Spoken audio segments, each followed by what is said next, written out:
Friends, ఆ రోజు వైష్ణవిని చంపేటప్పుడు అసలు ఏం జరిగిందని మనం ఇప్పటికే చాలా వీడియోల్లో చెప్పుకున్నాం కదా.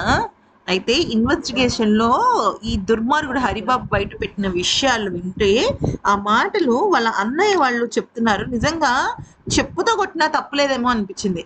ఎందుకనంటే అసలు ఆ రోజు ఎంతలాగా వేడుకుందంటే ఈ అమ్మాయి, కానీ అర్ధరాత్రి 2 గంటల సమయంలో వీడు ఏం చేశాడంటే, ఈ ఫోటో చూడండి, చాలా క్లీన్ గా చూసినట్టయితే ఈ ఫోటో వెనకాల ఒక కూలర్ ఉంది, అవునా?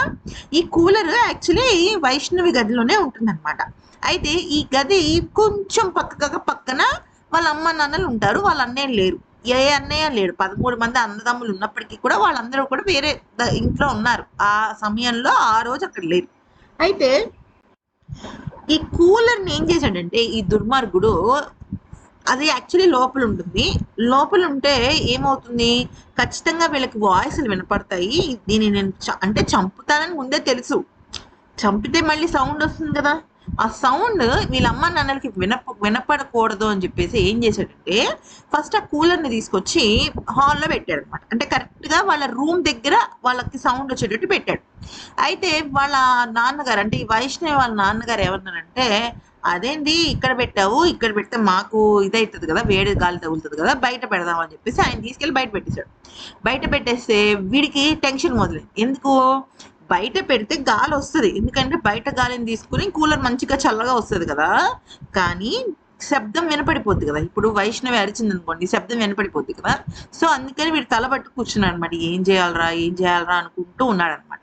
కానీ తర్వాత ఏమైందంటే, వీడు చేసిన పని ఏంటంటే, లేదు బయట ఉంటే కూలర్ ఎవరైనా కుట్టేస్తారు, మనం నిద్రమత్తులో ఉంటే కామ్గా ఆపుకుని తీసుకెళ్ళడానికి ఏముందని చెప్పేసి మళ్ళీ తీసుకొచ్చి కరెక్ట్గా వీళ్ళ రూమ్కి వాళ్ళ రూమ్కి మధ్యలో పెట్టి కూలర్ని హైలో పెట్టాడు.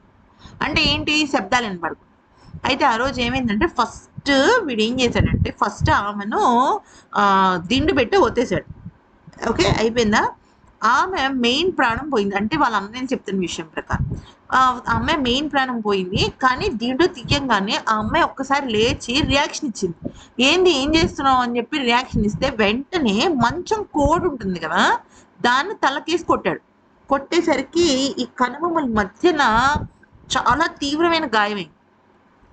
ఆ తర్వాత ఆమె ఆల్మోస్ట్ అన్కాన్షియస్ స్టేజ్లోకి వెళ్ళిపోయిన తర్వాత ఏం చేశాడు, కత్తితో పోట్లు పొడిచాడు. పొడిచిన తర్వాత కూడా ఆమె కొన ఊపిరితో ఉండి ఆమె ఏమందంటే, నువ్వు నన్ను ఏం చేయకు, నువ్వు ఇక్కడి నుంచి వెళ్ళిపో, నువ్వు ఇక్కడ ఉంటే మా అన్నయ్య నేను చంపేస్తారు, నువ్వు ఇక్కడి నుంచి వెళ్ళిపో, కానీ మా అమ్మ నా ప్రాణం కాపాడుకుంటుంది, నేను లేకపోతే మా అమ్మ ఉండలేదు అని ప్లీజ్ రిక్వెస్ట్ చేస్తూ మాట్లాడిందంట. ఈ విషయాలు వాడే చెప్పాడు, ఈ హరిబాబు దుర్మార్గుడే చెప్పాడు. అయితే వీడు అన్నాడంట, ఆహా నిన్ను ఇట్లా కొన ఊపిరితో వదిలేసి వెళ్తే వాళ్ళు నన్ను చంపేస్తారు, నేను చంపే వరకు నేను ఉండనని చెప్పి పీక పట్టుకున్నాడు. పట్టుకొని 5 నిమిషాల తర్వాత వదిలేశాడు. ఆ అమ్మాయి చనిపోయింది అని వాడు అనుకున్న తర్వాత కత్తిపోట్లు ఇంకా పొడిచాడు. ఇంకా అసలు దారుణం లేండి. ఆ తర్వాత ఏమైంది, ఎవ్వరికి అనుమానం రాకుండా వీడు ఫస్ట్ బట్టలు మార్చేసుకున్నాడు. అంటే రక్తం అది ఉంటుంది కదా.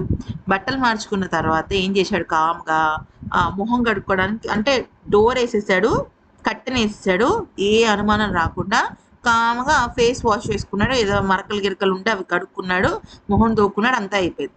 ఈ లోపు ఏమైంది, వాళ్ళ అత్తగారు పైకి వెళ్ళారు, వాళ్ళ మామయ్య గారు పిలిచారనమాట. అంటే వైష్ణవ్ వాళ్ళ నాన్న పిలిచేసరికి వీడు ఇప్పుడే వస్తానని చెప్పేసి పరిగెట్టుకుంటూ వెళ్ళి బండి తీసుకుని జంప్ అయిపోయాడు అనమాట. అది వాళ్ళు చూశారు, వెళ్ళడం చూశారు. కానీ వాళ్ళకి అర్థం కాల, ఇంత చంపేశాడని ఎవరు అనుకుంటారు ఫ్రెండ్స్, అనుకోరు కదా. అది ఈ అర్ధరాత్రి 2 గంటల సమయంలో వీడి చాలా నాటకాలు ఆడాడు అనమాట అక్కడ.